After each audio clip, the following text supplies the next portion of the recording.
Live coverage of an African safari and may include animal kills and carcasses. Viewer discretion is advised. It's a cold, misty start to the day. The sun is just coming up, the mist is rising, and there are reflections on the water. This is Safari Live. Ready?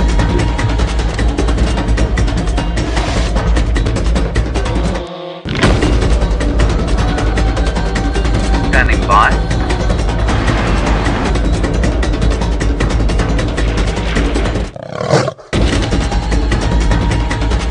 Five, 4, 3, 2, 1. You are live, you are live. Good morning, everybody, and welcome to our sunrise safari on this beautiful Monday morning. The skies are clear and it's all perfectly set up for a great morning out in the African bush. Now, my name is Tristan, and on camera today I've got Sebastian, and we are going to try and see if we can't find a cat with spots this morning. We're going to try and see if we can't find some leopards. It's been a bit quiet on the leopard front, so definitely going to try and head in those directions. Now, this is a live interactive safari, so we would love to hear from all of you on hashtag Safari Live on Twitter, and hopefully there'll be lots of questions and just lots of hellos from all over the place.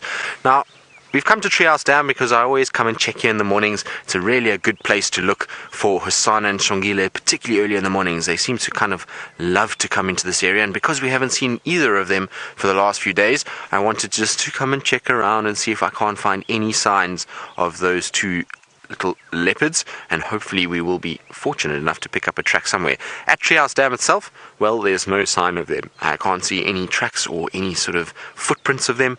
I also did check the hyena den this morning, and unfortunately lots and lots of tracks, but actually no signs of the hyenas. So when it's no signs of the adults, we can't sit around for too much longer, so we just leave it and we'll try again a little bit later. It might be a bit chilly this morning, and so that's why they're all sitting in the den. Right, without further ado, I think it's time to start moving and to start seeing if we can't find some tracks. I know Jamie is going to be on bushwalk and James is in the tent because, well, Rusty decided it's Monday morning and has a bit of a weekend hangover and doesn't want to go anywhere. So we're going to have tent, walk, and myself on a vehicle, which should be fun. Hopefully it will be a action-packed morning on the vehicles, and I'm sure James, as ever, will always have some funny things going on in the tent, and, well, Jamie, the professional that she is, will find many things on her walk. Now, just always got to check around here carefully, because these leopard cubs either come from the sort of eastern side or they come from the west, from Shabamu to this pan. So it's always worth just checking at that junction just to see if you can't find tracks for either one, sort of coming from either direction. But we're going to try and head west first, and we're going to check the Shabamu pans, we're going to check the quarry, and then we're going to head towards Twin Dams and hope for some little miracle where maybe Shongile Hyena is sitting, absorbing some morning light on the dam or the Twin Dams. That's what I envisage. And if there's nothing there, then I think we'll probably carry on further to the east, and I'm going to go try see if I can't find any sign of quarantine or Inkanyeni at Cheetah Plains. Last night I didn't see anything further on our way home, but it's not possible that they have come in since then. So that's going to be kind of my plan for the morning, and we'll hopefully get lots and lots of sightings. Now, it is quite chilly this morning. It's about 14 degrees Celsius, so that's about 50 degrees Fahrenheit. It's not very warm at all. 57, thank you, Kirsty. Sorry, I forgot the 7 part. So 57 Fahrenheit. So for us here in South Africa, while that is not cold in many parts of the world, it feels freezing for us. And everybody's wrapped up. Seba's got a big wool jacket on. He's nice and sort of cozy. He looks like he's wearing a sheep at this stage. But, but he looks very, very warm. So we should be absolutely fine. And as the sun starts to rise, it will start to warm up fairly quickly. Right. It's time to go and meet Miss Patterson. Hopefully she's not in her pajamas and has recovered from her exploits last night, and at least she got home. But let's go see how she's doing on this cold morning.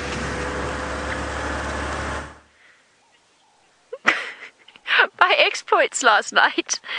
I'm not in my pajamas. A very good morning to all of you and welcome to the Sunrise Safari. My name is Jamie, and this morning Fergus is on camera with me, and I fear as though Tristan has painted a somewhat unfortunate picture of myself, because as much as I would love to be the cool person who has exploits at night, what I actually did was I climbed into bed at 7:30 and I watched Frasier until I fell asleep, which is pretty exciting. So, I mean, that counts as an exciting Sunday night, does it not, Ferg? It does. So that was the story of my Sunday night, in case anybody wanted to know. That, of course, was after we managed to get the vehicle started and get home, which we're very grateful actually happened. So this morning we're going to be doing a fun walk around Quarantine and around the dam to see what we can see and to see what we can find. Naturally, par for the course, Quarantine appears to be somewhat unusually devoid of animals. Quarantine is not to be confused with the leopard that Tristan is searching for. Quarantine Clearings is this magnificent open space that provides us with some gorgeous vistas and usually animals. Except today. We're going to have to go and find them. And then we're going to find all sorts of exciting things to give to James so that he can put them under his microscope, because James is... can't actually see the tent from here, somewhat impressively, given that we're only about 30 meters or so away. No, slight exaggeration. 70 meters or so away. So that is the plan for the day. So Fergus, why are there no animals in Quarantine? This is the question. Did something come through last night? Are we going to be surprised on foot by wild dogs? You just never know. I can tell you that we could potentially be surprised on foot by elephants, and the reason that I know that is that evidence over there. A nice fresh pile of elephant dung, and by the looks of it, it's difficult. You've got to be careful in winter, because even though it's still wet and there's still a puddle of urine that Fergus is standing in, yep, there we go. That's it over there. Because it is so chilly at night, and it is, according to the weather station, 14 degrees centigrade, which is 56 Fahrenheit, that weather station needs to come out with us in the morning. Perhaps then it'll understand. This is cold. It's very cold in the middle. And there's all sorts of things crawling on it. Maybe we should take a giant pile of elephant dung to James in the tent. I wonder how he'd feel about that. Probably not all that enthusiastic, I imagine, but you never know. Perhaps he'll tell us different once he is up and running.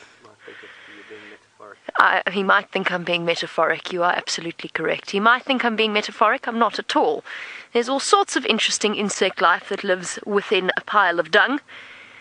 It also helps that I know exactly when this pile of dung was deposited, because it was roughly when Rusty wouldn't start last night. But there's all sorts of pretty things, and we're always excited and enthusiastic here on Safari Live, even when things go wrong. It's part of the course for working in the bush. I don't know if any of you... Hello!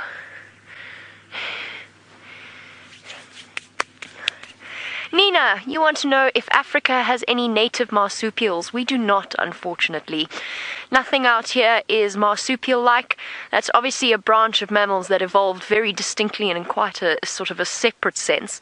So we don't have anything with marsupials. We don't have anything that gives birth to or mammal-like, that gives birth to particularly undeveloped young, that then, of course, crawl into pouches and develop there with their mothers. We don't have any marsupials. We have standard traditional mammals, placental mammals.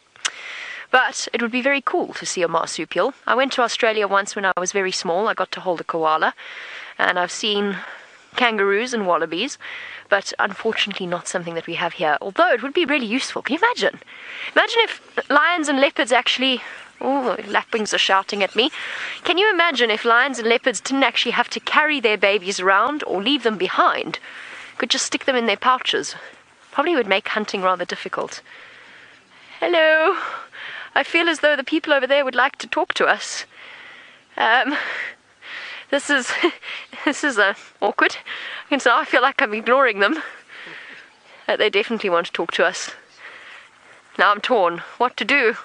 What to do? When in doubt, have a look at the sunrise, and I'll start making my way in that direction. I feel they're waving and gesturing to me. Marvelous. Okay, I'm going to send you over to Tristan so that I can have an early morning conversation. I'll get back to you shortly. Well, hopefully it will be a nice conversation and the guests will be friendly to Jamie. But there's still no sign of any tracks that we can find. I'm just slowly going along our southern boundary at the moment, heading in an easterly direction. So we've checked the Shabamu pans, we just checked the quarry, and no sign there. So now it's just a slow sort of bumble along, checking for any signs along towards Weaver's Nest and then down towards Twin Dams. But it is a beautiful, beautiful morning. The light that is coming through the grass at the moment is amazing. So just to the left here you can see, look at that bright orange grass. So driving into the sun, while it is quite bright on the eyes, is very, very, very, very pleasant to look at. And there's all these spider webs that are being sort of catching the light in places, and it's just very pretty as we drive along. Now it would be even prettier should a leopard decide to step out of that golden grass and into the road. So let's get the positive vibes out there and hope that we get one of those situations. But isn't that nice? What a lovely way to start the day. Now the sunrise this morning was very quick and very abrupt. The sun kind of just poked right out and straight up. It almost seems like it's gotten so high in the last 10 minutes, and it seems like we're going to have a very bright, warm day. Right, while we bumble along, I believe James Henry has finally got into his tent and is ready to go. So let's go across to him. Yes, I'm not sure where I'm ready to go out of my tent. Anyway, here I am in and outside and around the tent. My name is James Henry, as there you can see. Hashtag Safari Live is how you get hold of us. Same as Tristan, same as Jamie. We're almost as alive as they are. So send us your questions and comments. Hashtag Safari Live, and it will be wonderful to chat to you from the tent. Now, we are, of course, in the tent because Rusty is a recalcitrant old bag. And, well, basically, I'd quite like to burn her, drive her into a dam, and make sure that I never have to look at her foul visage again. But unfortunately, we will probably just have to have her fixed today. It is going to be a little bit tough around the tent, I shan't tell you a lie. There is not a great deal. It's just interesting how quickly things have disappeared over the last 2 weeks because, of course, rain has ceased, and so the winter is upon us and the temperature has dropped. We have a lovely sunrise coming up over the final control. Unfortunately, it won't be Rusty's last sunrise. What a pity that is. And we're going to attempt to find some interesting things around about the tent here, and inside the tent and underneath the microscope, and with any luck we might be able to deploy Ronald the rover a little bit later, and he will be able to go and do something useful down at the dam, like find some terrapins, or perhaps find some reptiles. Other than terrapins, because terrapins are reptiles, of course. I meant more the monitor lizard.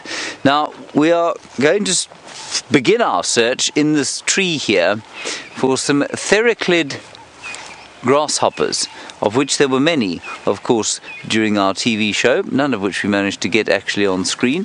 There are three kinds. There is Theracles, there is Pseudo-Theracles, and there is a Brachypus. And I would quite like to find any of those. I find the name Brachypus very amusing to say. I'm not sure why. And they were all over this tree, and so we'll try and find some of those during the course of the morning. And we'll try and re-find perhaps our thrips that live in the Waltheria plants, which you can see are starting to, well, they're actually looking pretty good for a winter flower. So they're looking pretty okay. We'll see if we can find some thrips there. We might even be able to find a spider or two and put them under the microscope, which will be very exciting. Now, I believe that Jamie has managed to find quarantine completely devoid of any heartbeats for the first time in about 4 weeks.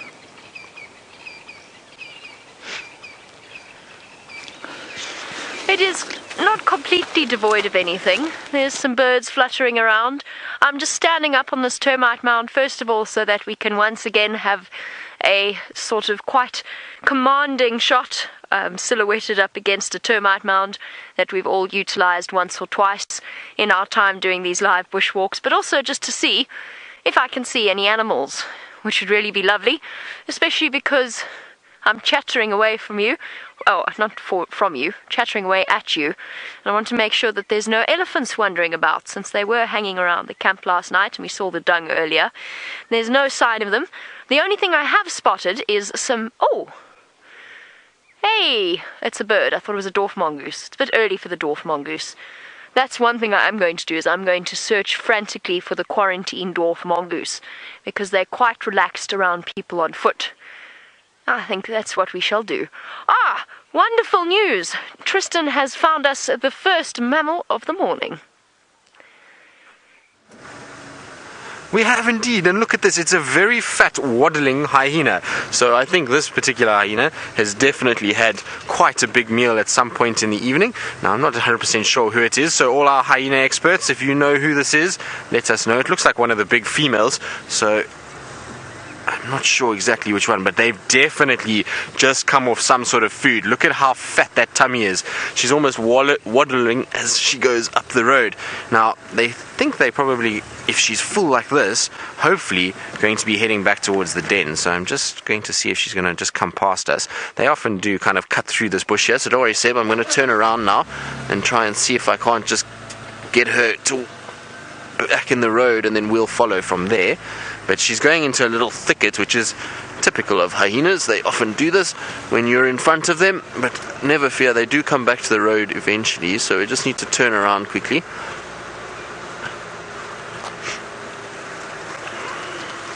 There we go.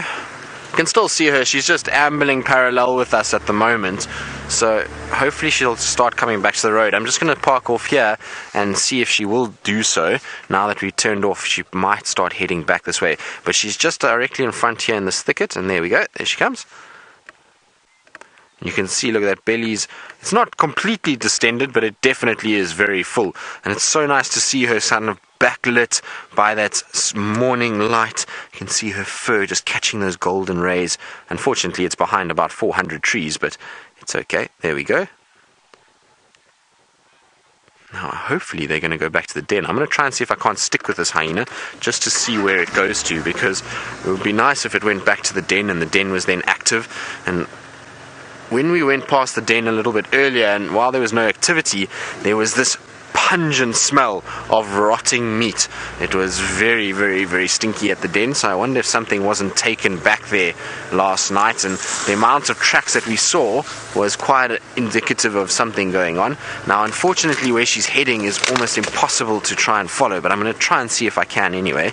Let's just get in here.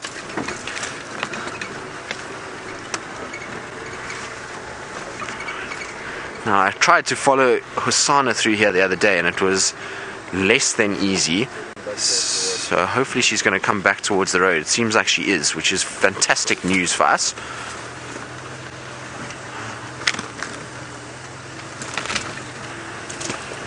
So, Lara, the hyenas will not regurgitate to feed the cubs. It's not like a wild dog.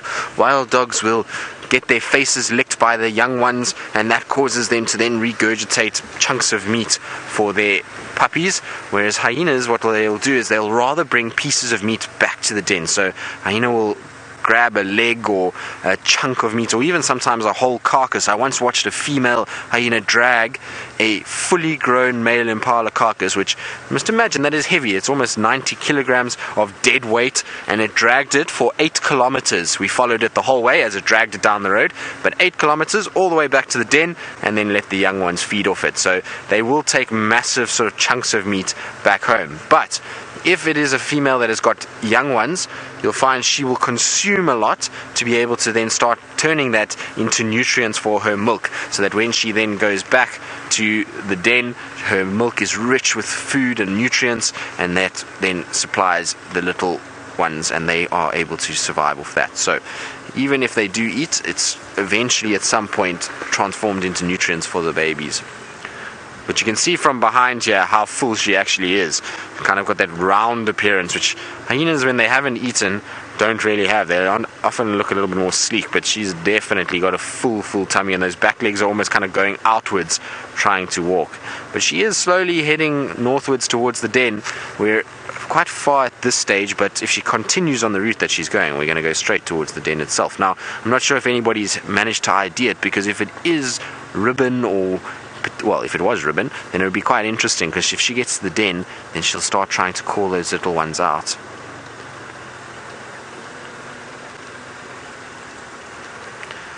So, Donna, you're wondering if hyenas would ever attract a giraffe? Well, yes. I saw last year in the drought, the clan on Elephant Plains, the 28 of them pulled down a fully grown male giraffe. So they do attack giraffe very regularly, and they'll particularly go after the little babies. So you'll find they'll go after the young giraffe, and that's why you often see giraffe with missing tails, and that's because of the hyenas that have tried to sort of pull those tails pull the giraffe by the tail to anchor it, and sometimes they chew through and they cause a lot of damage, and then infection happens and the tail then falls off, and you end up with these adults with tails missing. Now she is cutting off and going towards now Treehouse Dam. So often when you have a situation where you get a full hyena like this, they then go towards water to potentially drink. So we're just going to loop around. There's no point in following her through the bush because we know she's going to pop out on a road fairly shortly. So I'm just going to quickly get around that way. But it was the most incredible thing to witness these guys hunting giraffe. Amazing.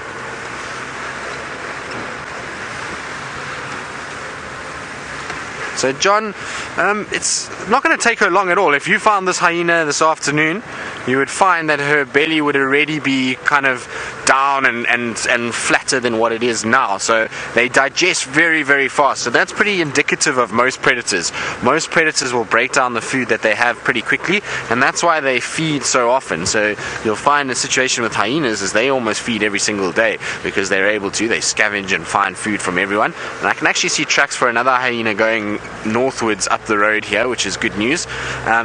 So this will be digested fairly quickly. She'll already by sort of tomorrow look as though she needs to eat again. I'm just scanning along here because she should pop out somewhere here on my left hand side. She is walking very fast, so it shouldn't take too long for her to come out this way. Just want to see if we can't get up a little bit. And this is a typical route that these hyenas walk. Most mornings that I've seen their tracks, this is how they go. They come from Weaver's Nest and then they cut across this block and then they come out towards Treehouse Dam, from Treehouse Dam over and then into the sort of area where the den is. So I'm pretty sure she is going to head that way. At the moment I can't see any sign of her. We did leave her back a little bit, but she probably will come out a little bit further ahead of us, Seb. I think if we go forward a little bit we might find her. But this is an exciting way to start, and I'm really hoping that they are going to go towards the den, and that's why I'm trying to kind of stick with her, because I want to try and see if she does angle towards the den, then I can quickly go around there and we'll stop and wait there, and hopefully she'll then arrive and the little babies will come out, or babies should I say. Unfortunately it seems that there's only one at the moment. I don't know what happened to the other one. It's anyone's guess at this stage. Right, so I'm going to just sit here and just see if I can't scan and find where this hyena is going to pop out. And while I do that, I believe Jamie has some remnants of what a hyena sometimes eats.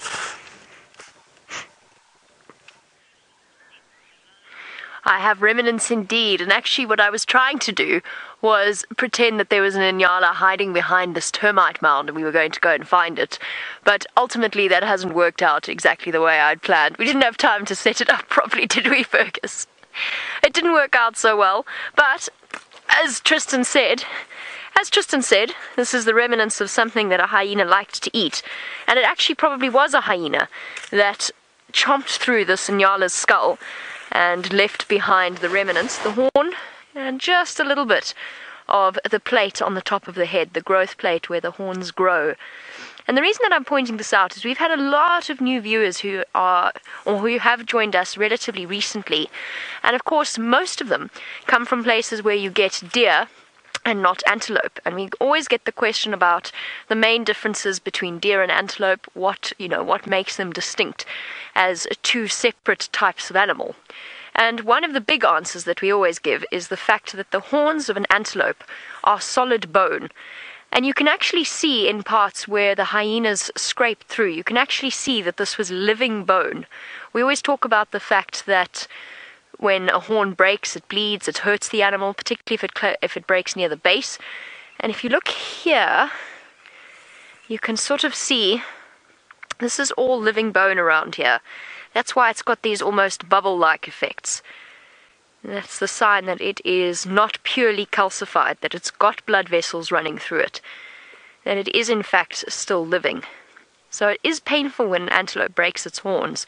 And that's particularly relevant at the moment because, of course, the impala are rutting, and they often do quite serious injury to each other, whether it's injury to the face or a broken horn. So this is all solid bone. Obviously this has been broken off here, and I've dumped the horn that's broken off over there. And then the solid bone is then covered in a keratin sheath. This is the keratin over here. It's quite breakable. See, you can actually break it off. That's the keratin sheath that protects the bone inside from anything actually living inside of it. And yesterday we spoke about the fact, or there was a question about whether or not the ridges on an animal's bone are unique to each and every individual or just unique to the species.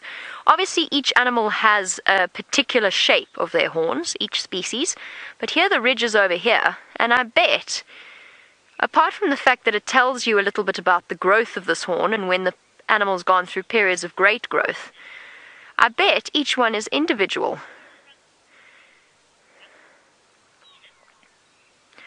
I bet you each and every single one is an individual, or is unique to each individual, basically, is what I'm trying to say. I think if you had time to sit and investigate each groove.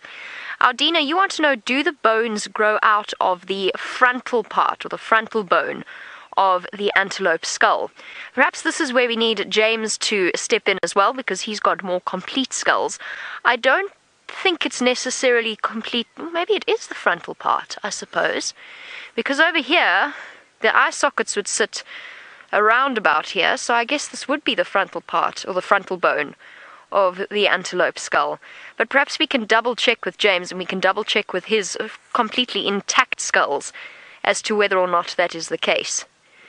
Of course, baby antelope have to grow those. We've spoken a bit about the fact that there's probably, I don't know what James thought in his answer, but I reckon it probably does get uncomfortable. I imagine it is like teething. I'm trying to get rid of the spider web so I can show you. Here, look here. See, even all the way up to this part of the horn, that bone is still alive. There we go.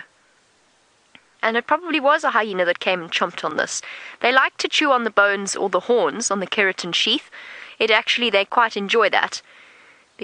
Not because it actually has nutritional value, but I think it's actually just quite nice for them to chew and crunch. It's quite a satisfying thing. And there we go. If I turn it around, Ferg. Here we are. There you can see where horn moth larvae have started to dig in. And what James can do a bit later is he can show you the end result of what happens when horn moth larvae actually climb into the keratin sheath itself and start to consume it. We're going to go off in search of other things, maybe something else that hyenas have chomped on the open area of quarantine, but Tristan has managed to find his hyena once again. Well, we have, but now she's just disappeared again, so I'm trying to just reverse and try and keep up. Sebo, we are right there? Yeah. So she just came past me now and is now heading towards sort of Treehouse Dam. So she's doing a little bit of a different route than normal. Normally they go towards the dam and then cut this way behind us, but there we go, there she goes.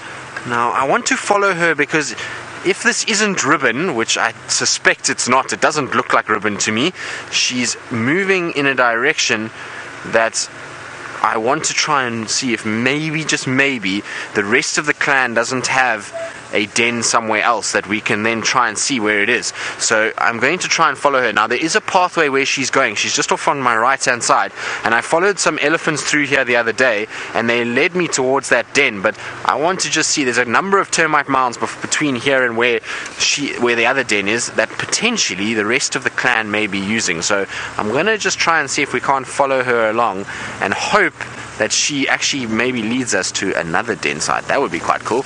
So let's see how we go, because she's not cutting the way that the normal den is. The Philemon's cutline den is that way, and you can see she's going off to the left at the moment. So let's try to see if we can't just follow slowly behind her. The other exciting bit of news I've got is that there are tracks for wild dogs in the area. So we're going to try and see, after we've had this hyena, if we can't head into that area and find those wild dogs. It sounds like they're in a very similar place to where I had them on Saturday morning, which was there on Tele access close to Buffelshoek boundary. So if they haven't crossed over already, hopefully they're lying somewhere, although it's this time of the morning that they'll move around quite a bit. So, Jerry, you're wondering if hyenas are more efficient hunters than large cats. Well, in terms of efficient, I suppose sometimes if they're in an area where there's not a high density of big cats, then you will find that they are very efficient, because they have to find food to sustain themselves, and then they will be very, very efficient in the way that they do things. In terms of places like this in the Sabi Sands, no, the cats are more efficient than they are, and they're then just doing more scavenging than anything else. But it's not to say that they can't hunt. They do hunt very, very well, but they're more efficient in areas where they are the dominant species and there's not too many other predators. Then they are very, very good at hunting. And I'm sure we'll see some incredible footage coming out of the Mara later in the year when Jamie and James head up that way and join Brent, because when you get up there's big clans and they often do hunt, and so we'll hopefully get to see some of that sort of behavior as they move around and hunt in those areas. Now just be careful of your head there, Seb. Sorry, I've got a big stump on my side. I can still see her. She's still just moving in front of us here, so her general direction is sort of northwards, but definitely not towards where the den is, unless she's just taking us on a wild goose chase for a while, or maybe she's heard the wild dogs somewhere and is now heading that way. But generally if they hear the wild dogs, they go running. They don't do a sort of walk like what is happening now.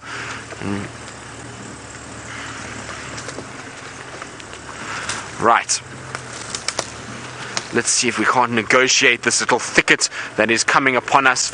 And while we do that, I believe James is in his tent and has all his toys out. You know, it is so typical of a hyena to disappear on a day like this. The one sort of piece of great content that we had has now Murphy'd its way away. Ronald is up, so we can have a look at his view if you'd like, but no, he's definitely frozen actually. Never mind, let's not go to Ronald. He's frozen. I appear to have, my hat appears to be on like that of a clown. That's a bit better. No, I'm more like a skater, aren't I? Yes, Craig looks at me because he knows that I'm a skater boy, aren't I, Craig? Now, Jamie was talking to you about the frontal bone, because there was a question about whether or not the horns grow out of the frontal bone, and they do. As far as I can work out, that is the frontal bone, and you can see the wonderful example of how these two bones are fused together in the skull. So those are the two pieces, I think, of the frontal bone. Those would be the nasal bones there. And then the only other bone that it could possibly have grown out of, well, only if you don't know about these things, I guess, and I don't often, is the parietal bone. And that is the parietal bone there. That's a sort of skull cap. But it doesn't grow out of there, so it definitely does, I think, grow out of the frontal bone. I'm happy to take any criticism from anybody who has a better idea of skull anatomy than me, but I think that's what it is. There we are. Bobby, you say, could they lose enough blood to kill them from losing a horn? No, I don't believe so at all. In order to lose sufficient blood to die, you've really got to sever a major artery. And the major arteries, of course, would be the femoral, the carotid, there are probably one or two others that I don't know about, but just about everything else, unless you are not sliced in more than one place, will heal through the coagulation of the blood. So I don't think there's anything like near enough blood flowing through these horns to get, you know, to create a situation where an animal might bleed out. So no, I don't think so at all. It is living bone, but as you know, I mean, your bone is living, but it doesn't have a great big network of tremendous arteries. So no, I don't think that's possible.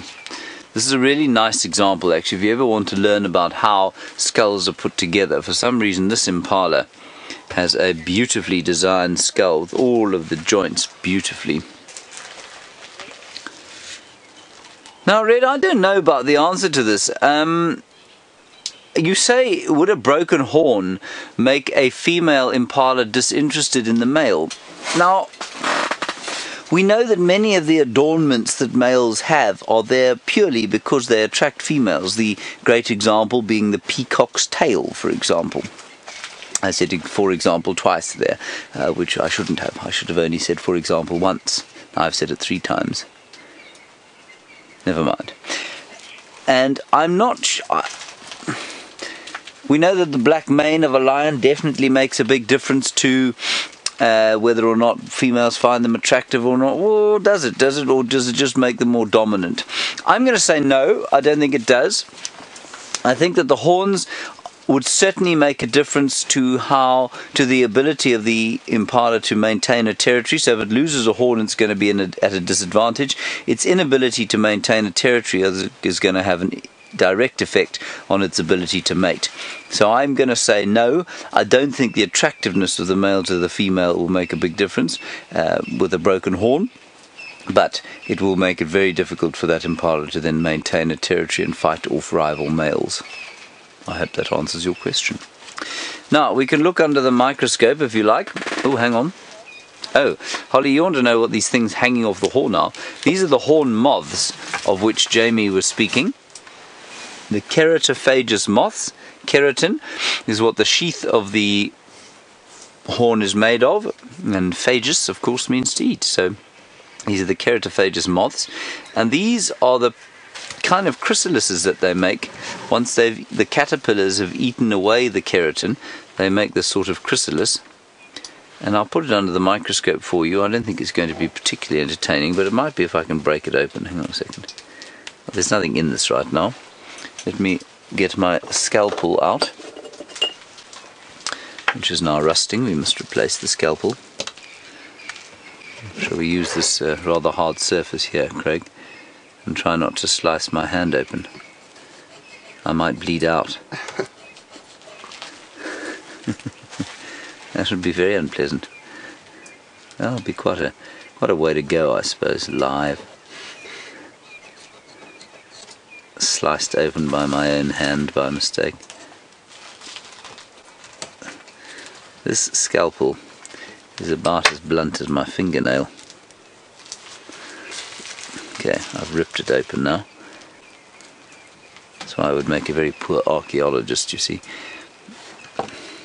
I'd get too impatient. And that's what the inside looks like. It's quite furry. So that's the furry inside of the keratophagous moth. Isn't that cool? And I guess that's the sort of silk that it lives in. And that silk is formed from the waste products of this sort of cocoon of the keratin.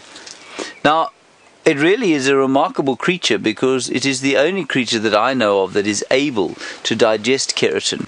Of all the eating prowess and brilliance that a hyena brings to bear, or that a hyena's digestive system brings to bear on sort of cleaning up things to eat in the wilderness that many couldn't, keratin eludes them. They're unable to digest keratin, and you will often find small hooves in their dung. The cats definitely can't digest the keratin, but these moths are able to do that. It's a little bit like cellulose on the plant side of things. Very few animals are actually able to digest cellulose without the help of many bacteria in their digestive tracts. I believe that Tristan is still on the trail. I'm just watching him now on the trail of the hyenas, and I think he's had a little bit of success.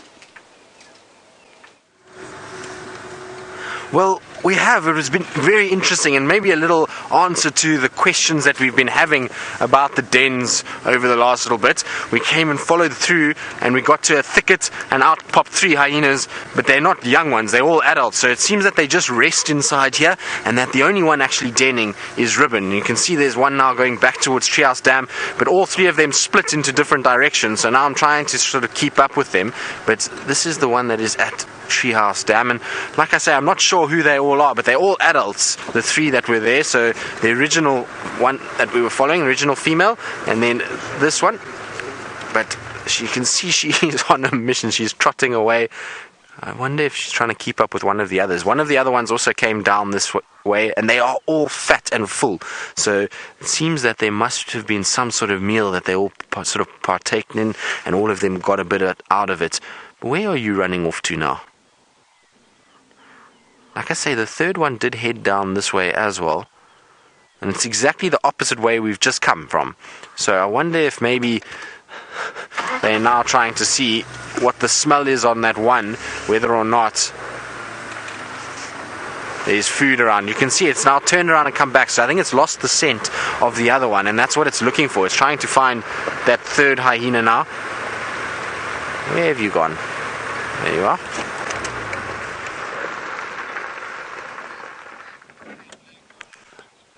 So, Chitty Chatty, you're wondering why there could potentially be different dens for different hyenas? Well, it's because there's different rankings. So your lower ranking females will often den separately from the higher ranking females, and that's because the lower ranking females, if they den with the higher ranking females, not only are they going to get given a hard time and get pushed around by these higher ranking females, but their young ones are also going to be punished and going to be bitten and going to be sort of messed around, and they're not going to get nearly as much food. And so it means that you'll find with the lower ranking females, they split off. That way they can suckle their young ones, they can take their young ones to food should they need to.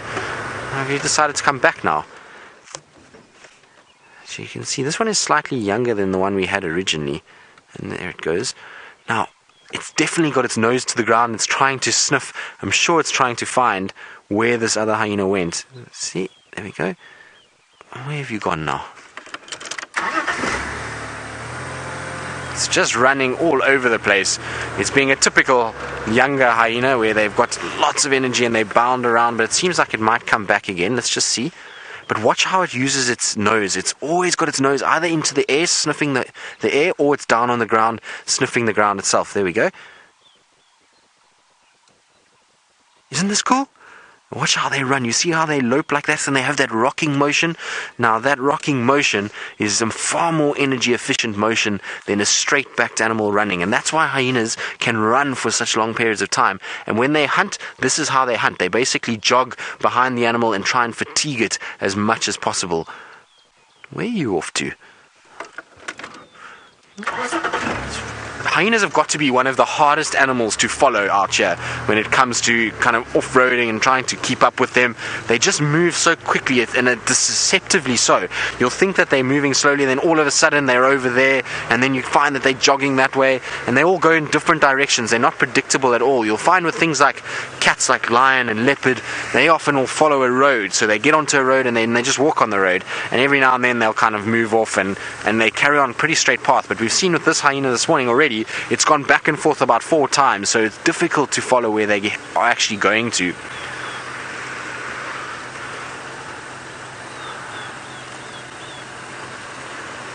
So Jeremiah, you're wondering if hyenas will accept others from outside of their clan into their clan. No, they won't. They are very sort of defending of their territories, and they make sure that the clan members that are within are all somehow related. So I've never seen an outsider being accepted. They generally are chased away. I would suppose maybe there could be extreme circumstances, and you can never say never out in the African bush. There's always sort of changes that can happen, and so it's possible that it might in some extreme circumstance, but it's not the norm by any stretch of the imagination. Like I say, hyenas don't really tolerate others around, and you'll find even within their own system they are quite aggressive towards the lower ranking females and the males. So it's a situation where if another hyena comes in, it's competition for their clan and for food and for resources, and that's why they chase them out. It's much like any territorial animal. When you've got a territory, you try and defend it from others because it's going to utilize the resources that you need to survive. Now, hyena has turned around again, so here we go. We're going to try and get back and towards the dam. Right, so we're going to try and sort of keep up with these hyenas as much as possible and see where they end up going. And while we do that, I believe Jamie is admiring the beauty of a spun web in the morning light.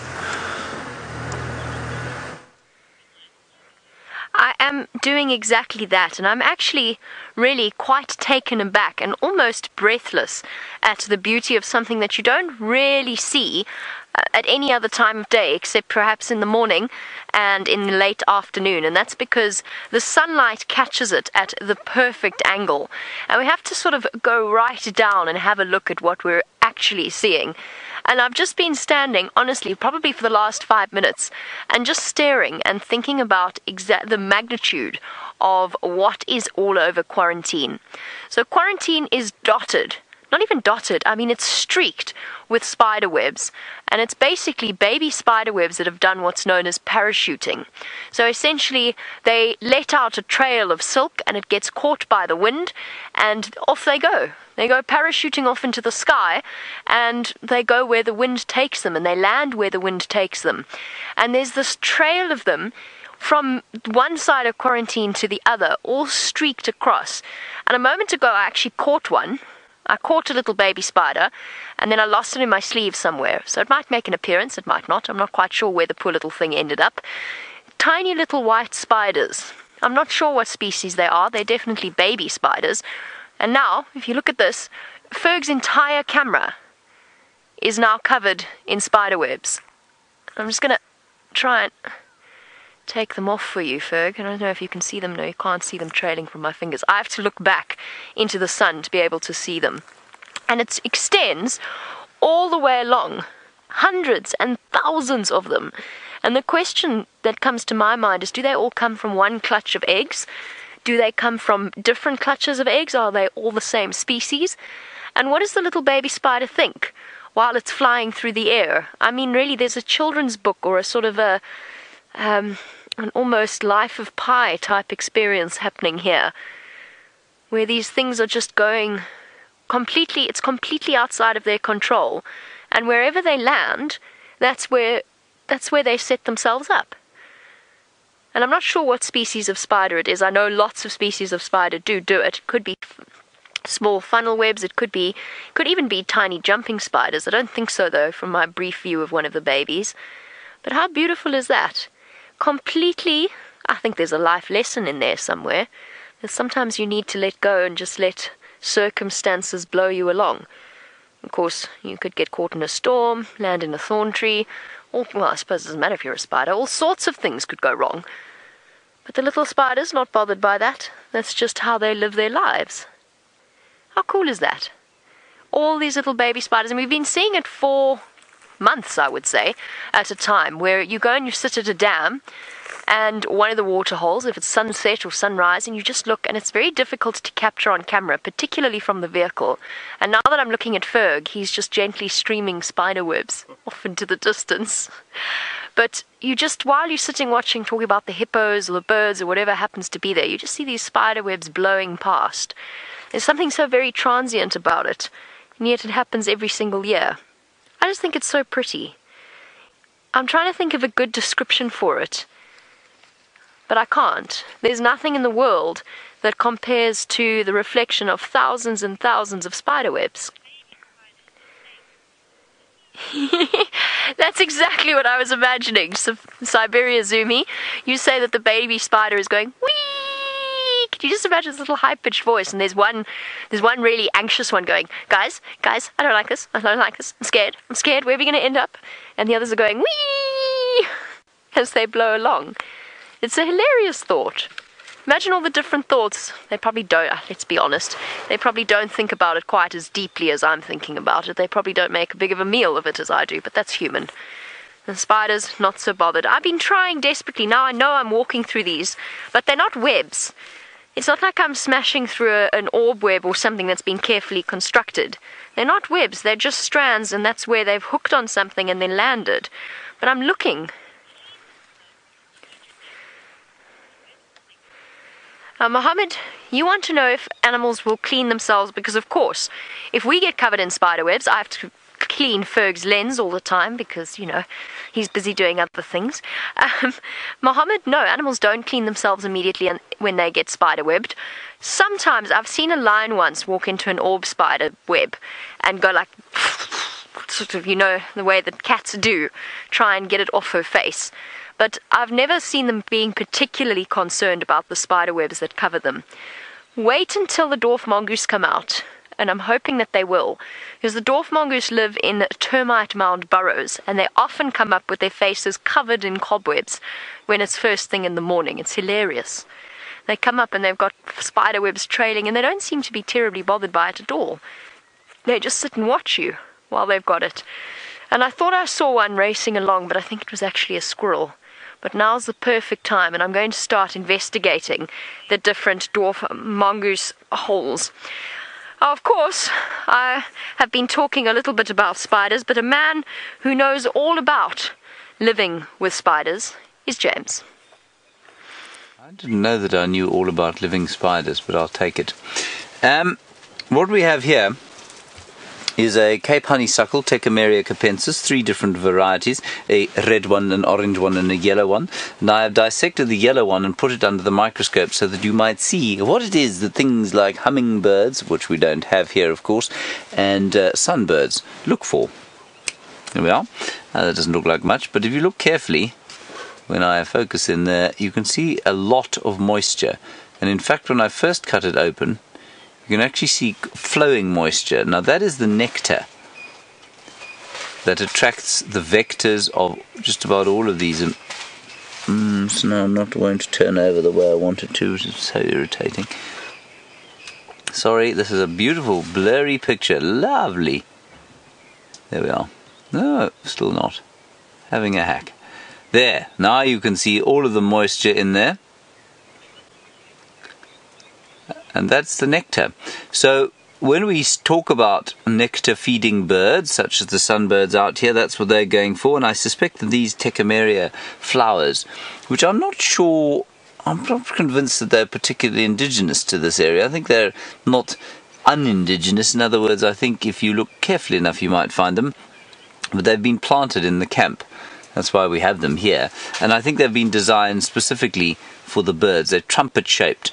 And they allow the birds to come in and take out the nectar, and in so doing collect pollen and deposit pollen. And that's the nectar there. Now, shall we taste it? Craig, would you like to taste it? You would, but you're holding the camera, wouldn't you? That's why you don't want to taste it.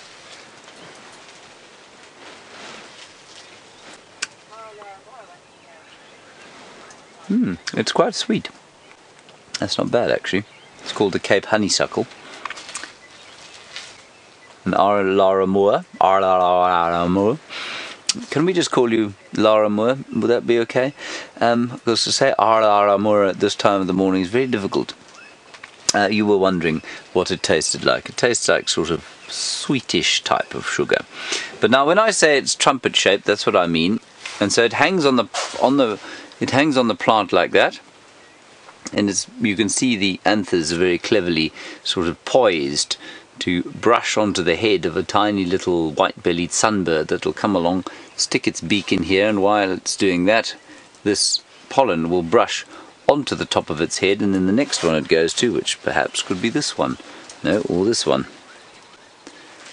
It'll go in the same way and deposit the pollen and pick up a whole lot more. And I think that's just rather clever. There's the female. Oh, that's quite nice. There's the female part there. You see that? There are 2 different parts there. Yes, you can see that. And then the male, of course, or the 4. In fact, this one's got pollen on it. So you can see which one's a male there. And the pollen seeds then travel down the tube there, down that tube, all the way into the bottom, where they will find the ovum and fertilize the egg, and we will have a seed of Techemeria capensis, or the Cape honeysuckle. Marvellous. Now Tristan has managed to maintain his contact with the hyenas, and he would like to show you how very good they are at sleeping.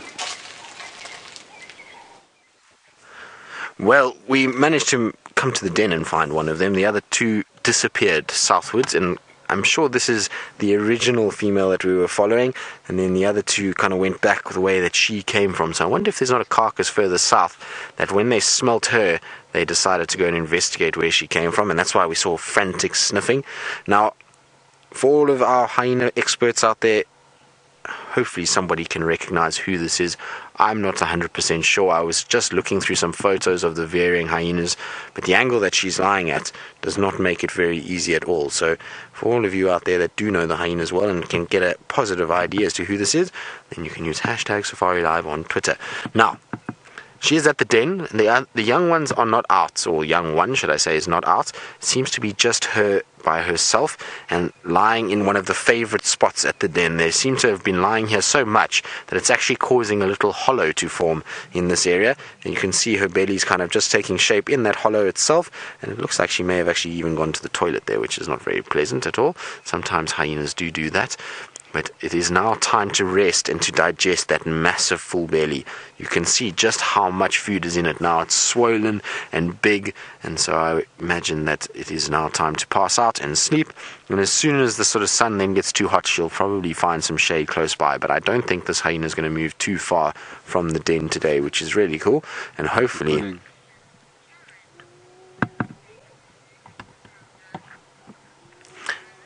Now, I don't know if you can hear, they are calling a little bit further away. I wonder if they're not going to start coming back this way. No, sorry, Kirst, I know Karen was asking if the hyenas are aggressive at the den, but I didn't hear the rest of the question. I was listening to the hyenas calling in the distance. Around the guides or the vehicles. Well, no, I've never had any issues with a hyena in my entire time, both on foot or in a vehicle. I've never seen them come and try and bite anything.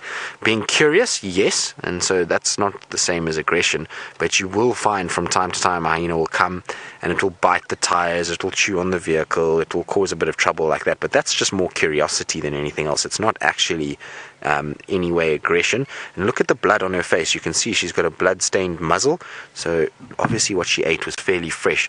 Generally when they eat something and they have blood like that, it's something that was killed recently, and they also have fed on it now this morning. So she's definitely been eating in the early hours of this morning, and whatever it is must be either finished or she's had so much that she's now moving away.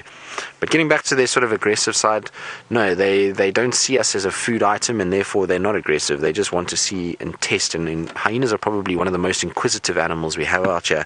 You'll find that they often like to kind of just explore their environment, and if that means biting and chewing on tires and the car itself, then that's okay, then that's what they'll do. But they're not being aggressive. I've never seen one try and grab a person out of a vehicle or in any way charge at a vehicle. They generally are quite used to the cars. Most of the clans have been in these areas for long periods of time, and so they're quite used to us in the vehicles and actually don't give us too many problems.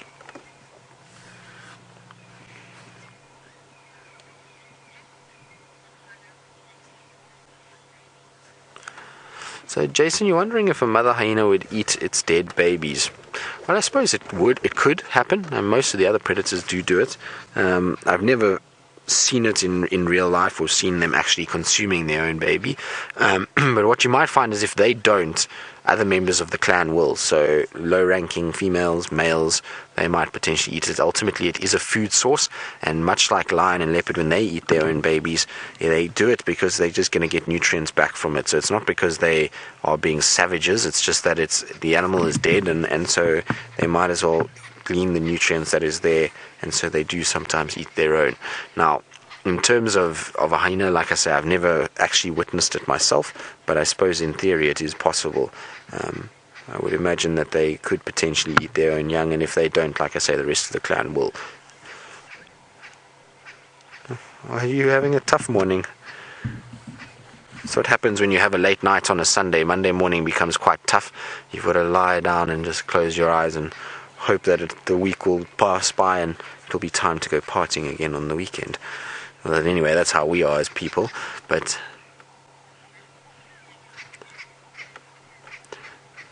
now, I would imagine that this hyena is probably going to sleep for quite a while. I'm going to just sit tight for a little bit longer just to see if those ones that are vocalizing might come and join here at the den, and then the little ones come out. And so while we do that, I believe James is in his office ready for work, and I wonder if he's donning a tie this morning in his tent. I'm not wearing a tie this morning. Do you think I should be wearing a tie? Do I have a tie here? I don't think I've even got a tie here. Maybe I should bring a tie. I've got a jacket here. I don't think I've got a tie, though. No, I don't think I need a tie. Let's go to the microscope and not talk about ties. Now, what we have here, I just need a pointing device. Hang on a second. Here, I shall use the female part. That sounds dreadful. Of the other flower to point. Now, you can see my pointer coming in. Look at that. There is the female part of the plant, and that is the male. Now, what happens is, this is called a style, I think, if I'm not mistaken, and the individual pollen grains will be caught on those hairs that you can see just there. And they will travel down the female part all the way down into the base of the plant, where they will find a little sort of capsule at the end of it. And that capsule will contain the ovum, and that will eventually become the seed. And if I put this thing underneath there, that is the female part that I was using as my pointer. Let me just try and turn it slightly. Just look how minute those pollen grains are. Isn't that tiny? And I think those are actually great big groupings of sort of moistened pollen grains. So I think they're actually quite a lot smaller than that. And what I will try and do now is get even closer. Now I know this is going to go out of focus. Oh, it's not even out of focus. It's amazing. Or slightly. There we are. But you can see there the individual pollen grains. Now, of course, you see those aren't individual pollen grains. They're actually too big. I think those are groupings of pollen grains. Pollen is tiny, tiny, tiny. And in some cases, I'm sure it must be unicellular. It must be unicellular at its smallest level, because, of course, only one pollen cell, I think, is required for the fertilization. Must be, yeah. All right, I'm going to move this out and then try and get in even closer down onto this black paper onto which some pollen grains have fallen. And I'll see if I can zoom in on them. There you are. There are the individual pollen grains now. And those are very, very minute indeed. Huh. Beautiful. Good. Now, that's not a fascinating picture, so let's come back to us. That is that female part that I told you about.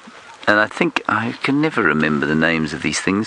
One of them is the pistil, one of them is the style. I think the pistil is the tube down which the pollen will flow, and I think it's the style on which the pollen gets caught. It might be entirely the other way around. And then the little ovum or sort of capsule underneath is what eventually will become the seed. Marvellous.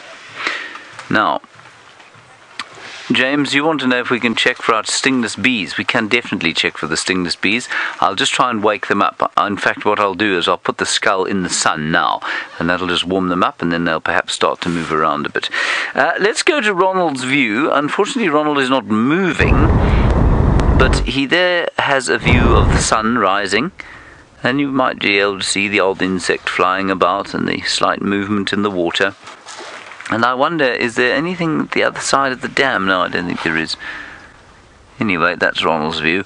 And, oh, well, there's the dam cam view. And we can't actually see Ronald in that view, I don't think. Wonderful. Yes, not a lot going on at the dam. In fact, I'm quite astounded, given how much Craig and I were surrounded by yesterday and exactly where Jamie is now. I'm quite astounded by the lack of things that have pitched up to say good morning to her, and I feel that this is very unkind of them, and I admonish them for it and hope that they will come to say hello to her soon. She's going to tell you about how she feels about that situation now. I feel devastated and deeply, deeply hurt. However, the morning is yet young, and we're going to try and sneak up on something that I've been looking for. That sentence did not come out at all. This is the perfect time of morning to sneak up on dwarf mongoose, and I just saw the bottom of a rapidly disappearing one duck behind that termite mound. Now, how are we going to do this? The quarantine dwarf mongoose are usually quite relaxed around people, but there's two sets.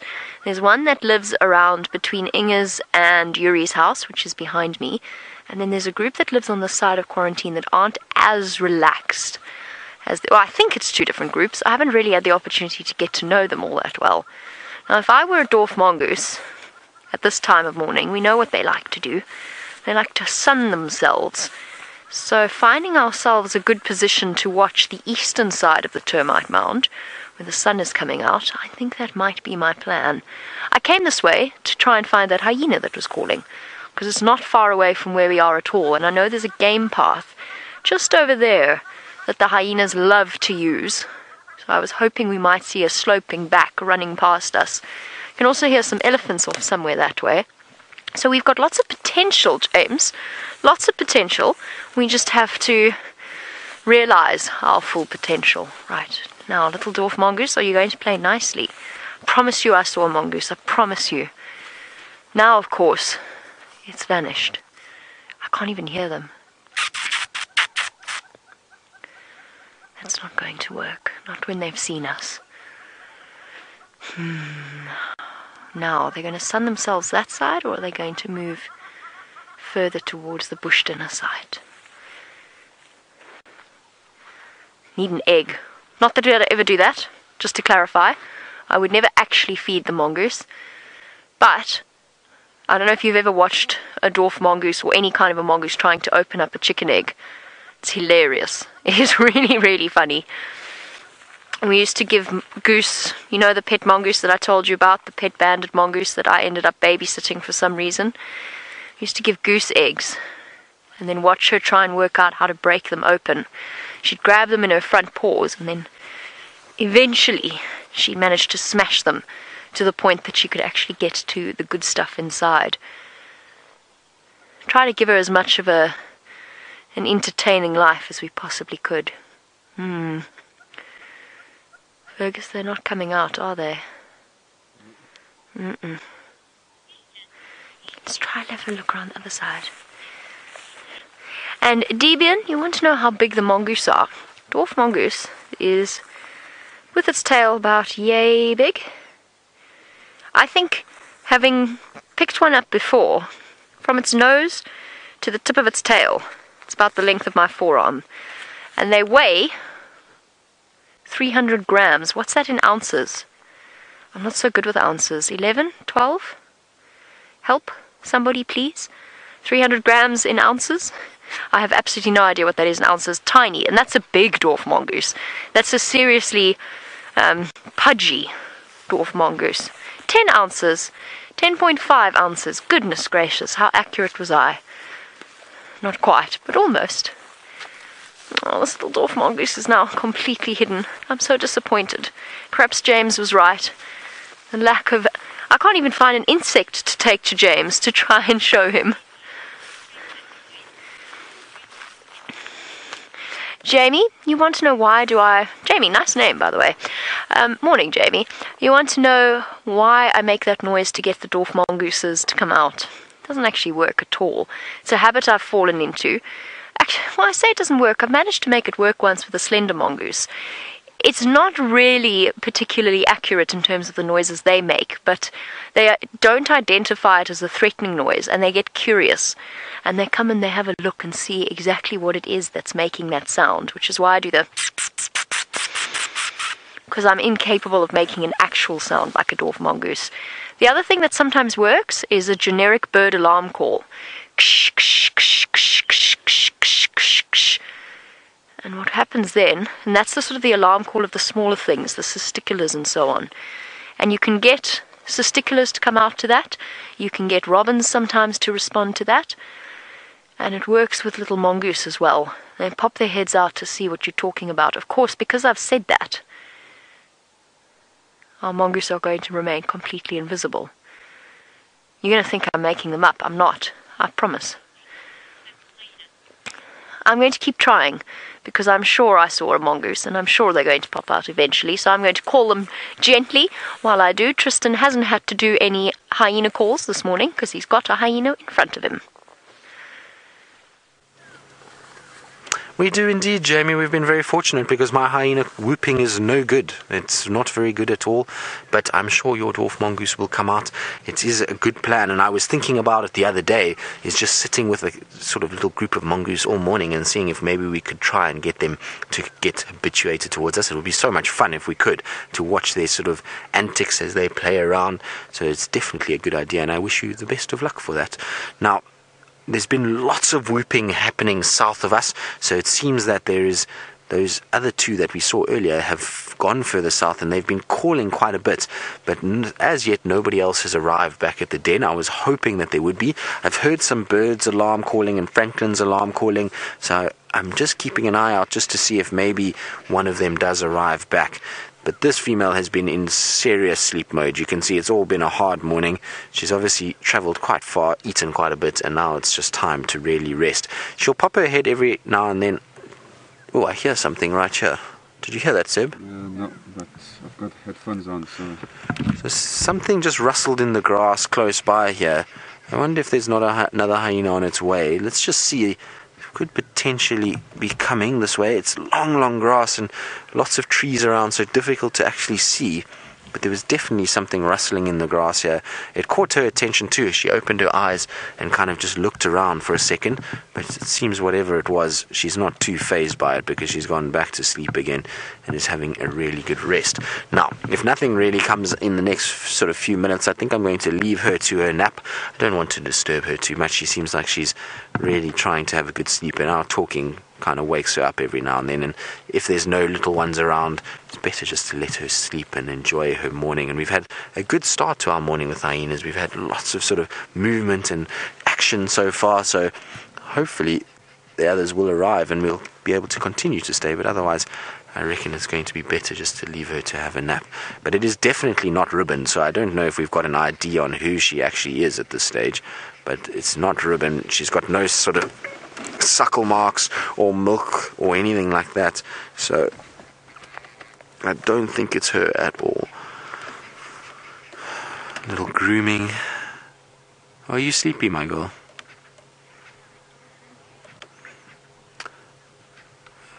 Let's just see what she does. Maybe I love the way hyenas lie like this when they tuck all their feet and push their back legs back. It's such an odd way to lie, but they seem to be the only ones that do it like this. I don't know why they find it so comfortable, but you'll often see hyenas pushing their back legs out and then their front legs under their chin, and then they lie down. Oh my girl, is it a tough morning? Did you eat too much? It's almost like that feeling you have when you've had such a good meal and you've eaten far too much and you've now got to try and just kind of digest. That's how she looks. She's almost like if saying, oh, my tummy's too sore, I just don't want to do anything more this morning. After a good braai. After a good braai, yes. So for those of you who don't know what a braai is, that is a South African barbecue. Oh, Holly, you want to know what hyena fur feels like? Well, it's like coarse, dirty dog hair. So if you've ever had a dog and you've seen it running around and rolling around in dust and sort of doing all of those kind of things, and then you feel it afterwards, it gets quite sort of hard and bristly and very sort of coarse in its feel. That's exactly what it feels like on the sides. The top part where you see it's got a little bit of puffy, that's a little bit softer, but because they don't get washed or cleaned or anything like that, they generally do have that sort of dusty, harder, bristly feel than soft, sort of pampered fur. So they do have soft fur around them, and I would imagine if you washed them and cleaned them and groomed them, that they probably would feel quite soft. But because of the fact that they roll around in dust and have meat all over them, it's that hard to get up with that tummy. And there's a little bit of a limp there, but you can see all the blood on the right side of her muzzle. There's lots of red there. I think she's going to try and find a more shady spot to lie down. Are you going to go to the actual hole of the den? Let's go and see. I wonder if she's going to go and look inside the den and see if the cubs are there. Right, Seb, let me just try and reverse back here quickly.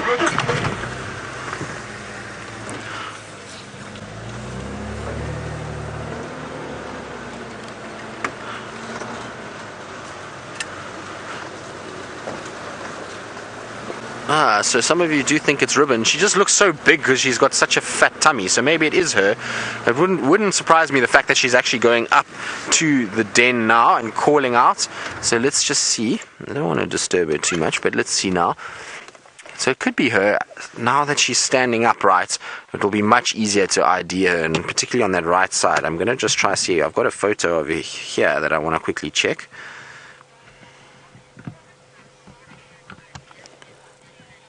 It is definitely Ribbon, and thank you, Crystal. Now, you've let us know it's definitely Ribbon, and I've just checked a photo, and it most definitely is her. She looks massive today because of that full belly. She's definitely looking quite big, and now you can see when she's in the sun, it's warming up, and look, she's starting to open her mouth and get quite warm. So let's see if she calls that little one. Now, interestingly enough, she's definitely not producing milk anymore. So if you look earlier when she was lying down, there's no sort of milk that's being produced. So these little ones must be completely off milk now. They're definitely not going to get much from her if they do try. She's got no heavy udders there, and even around her teats, it doesn't look like any suckle marks have been happening for the last few days, or weeks, should I say. So definitely not suckling anymore. And let's see now, this will be probably a good testament to how many these cubs are actually left, if it is just indeed the one. So I want to see how she calls. Hopefully the one will come out, or it would be really nice if both came out. Wouldn't that be good if we had a surprise and two were there? I'm sure that there is only one. I know James had one, and there we go. There's the one. Let's see if another one comes out. Hello, good morning. Isn't that cute?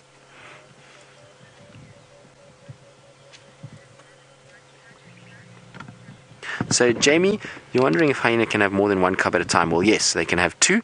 So it is not uncommon for them to have two. But she keeps looking into the hole. I wonder if there wasn't a second one inside there. But let's see. I'm sure they'll come in and out. Now that they know Mom is home, they'll find that they're going to be up and down and in and out. And I don't know. I think it is just only the one left. Let's see now. Yeah, oh no, there we go. There's another one coming out. Look at that. There's two. So there is two of them. Yeah. That's so cool. There we go. So for those of you that thought there was only one, there we go. Both are there. So that is amazing. I don't know if...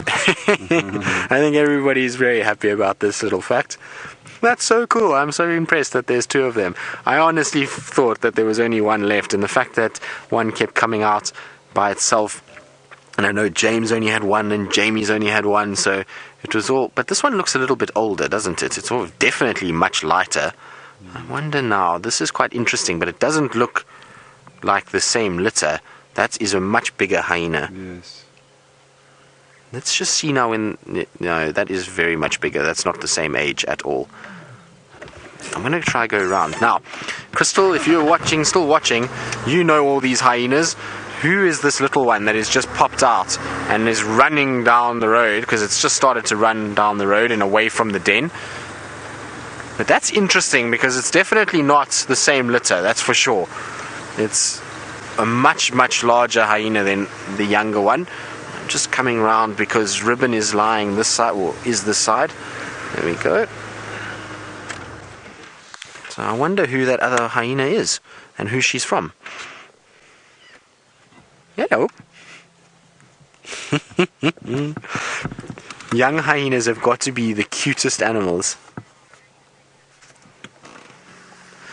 So a few of you are wondering if the other one may be Gwen's cub. Well, it's possible, I suppose. It's the right sort of size and age. Sorry, Seb. I'm trying to get out of your way as much as possible. It's the right sort of size and age for it to be, and also quite skittish. It's just as soon as I started the car, it went running off into the distance. So it's possible that it is the case.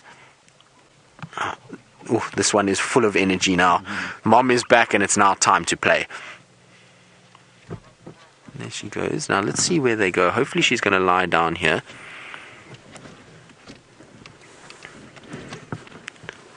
It's almost like she's taking it with her. Now remember, low-ranking females will sometimes take their young ones to meat. They'll actually take them to food. So this is interesting. I wonder if this might be one of the first times this little one gets led away from the den. But let's see. It's going to be interesting. Now, there's a shady section there that I wouldn't be surprised that maybe Ribbon decides to lie in. Well, she's continuing to go. Let's...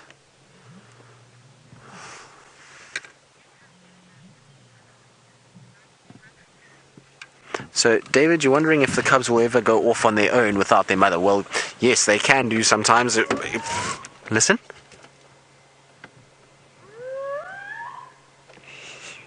That's so cool.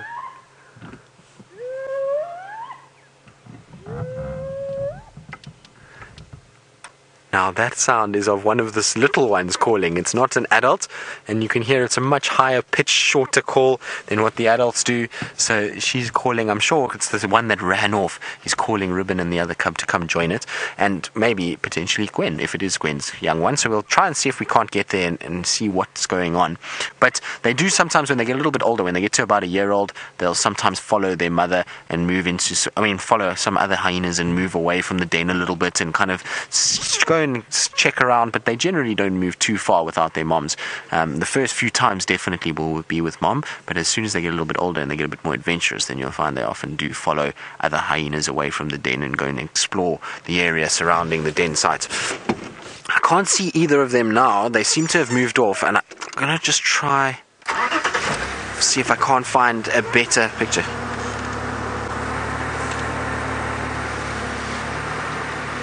Canadian Emily, you saying this hyena drama is playing with your emotions? Well, I think you're not the only one. I think everybody is fairly sort of captivated by what's going on and the confusion that's been happening at this den over the last few weeks, and sort of cubs coming in and out, and I was for a second there thought it was both of the little ones, but it's not, and it's all kind of very drama filled the last few days. So hopefully it will all settle down and we'll be able to get a bit more of sort of normal behavior from them.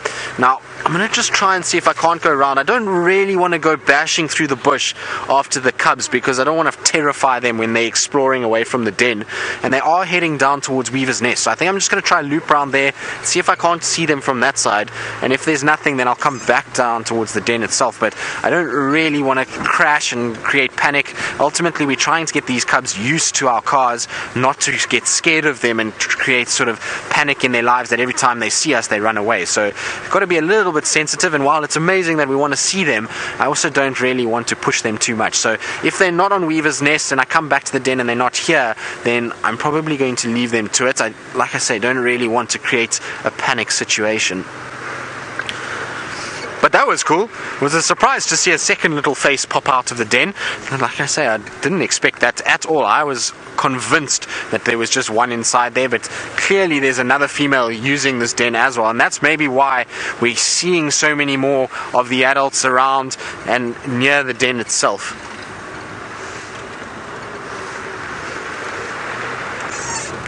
So Deviant, you're wondering how many live in a den like that at a time. Well, that particular termite mound is not very big, so I would say probably just those two little ones are inside there. I mean, if there was the third baby that was there, that would be okay, but it's quite a small termite mound, so there's not going to be too many able to fit in there.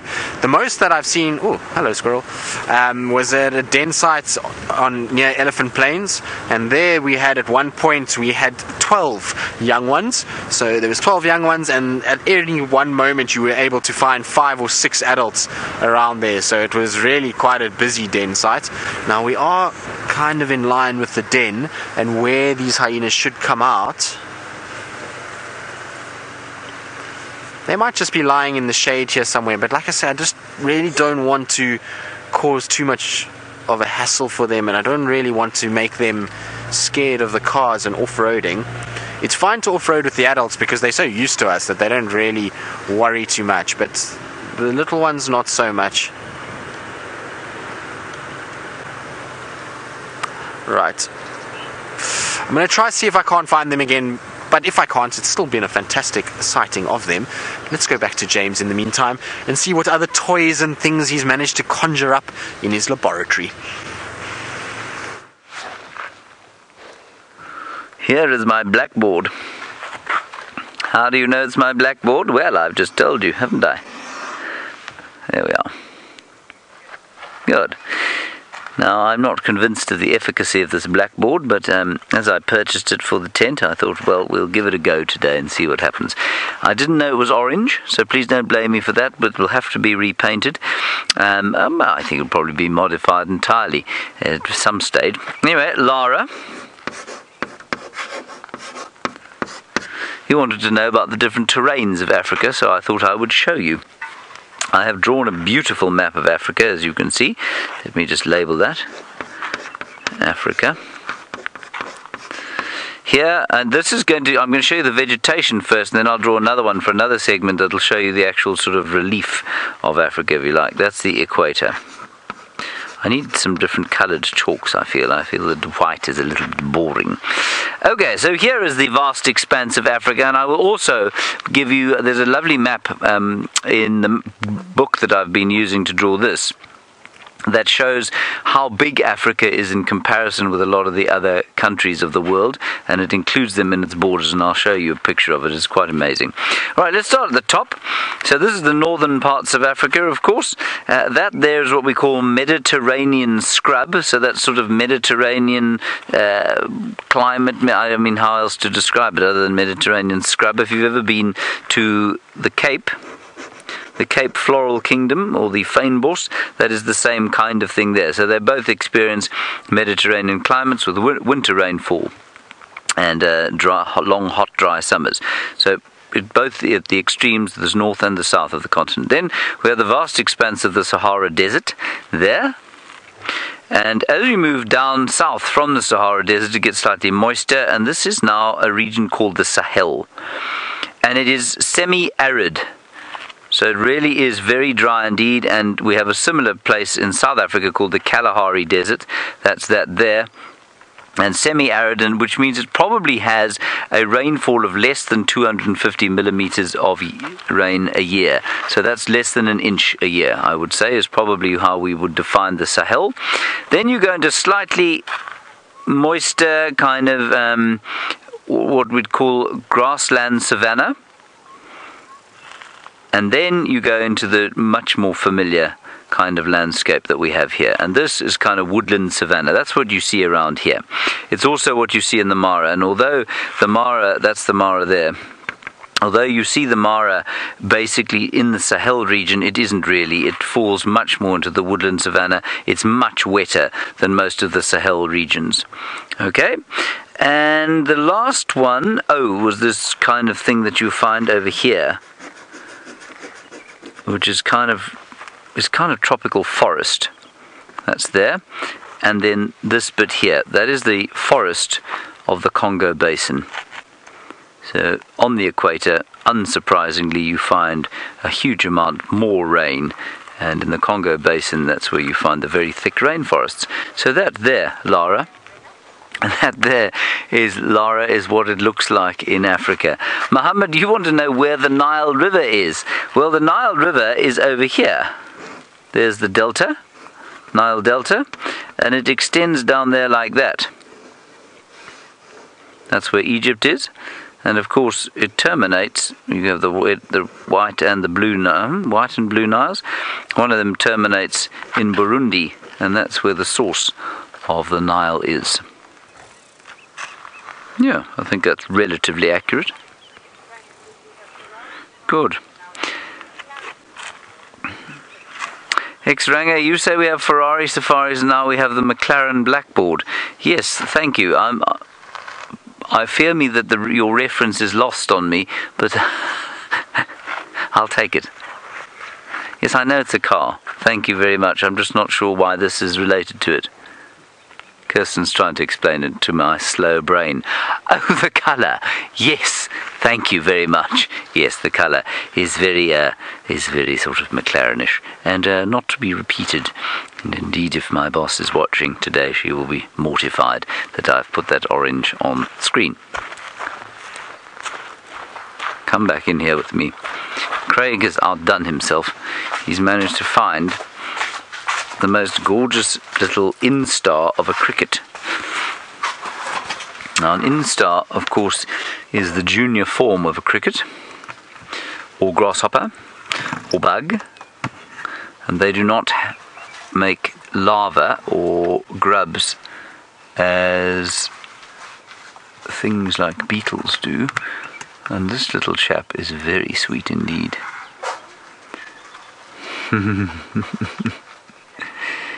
Look how tiny he is. He's probably about 2 millimeters long, about a tenth of an inch. And he's a cricket, I know, because he's got those two things sticking out his backside.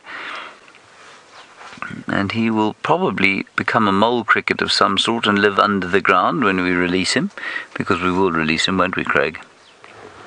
Yep. Yes, we will indeed. And slowly he will get bigger, and as he grows he will shed that skin and, become bigger in his next skin and shed that too. And I think they go through between 5 and 7 instars before they are adults. So completely unlike a moth or caterpillar or beetle, they don't hatch looking like little worms. They look like miniature versions of the adults. And often, if the adults are winged, the instars will not be winged. They'll only be winged as adults. And for most locust species, that is the case. Isn't he cool? He's very much alive, but he's just obviously being so young, he's consumed by stage fright right now. See if we can get a little bit closer. Excuse the blurriness, it will improve when I eventually get my hands onto the focus ring. Sorry. There we are. He's very cool. Good, I believe that Jamie Patterson has now managed to find some footprints. She doesn't know what they are, but she hopes that you will.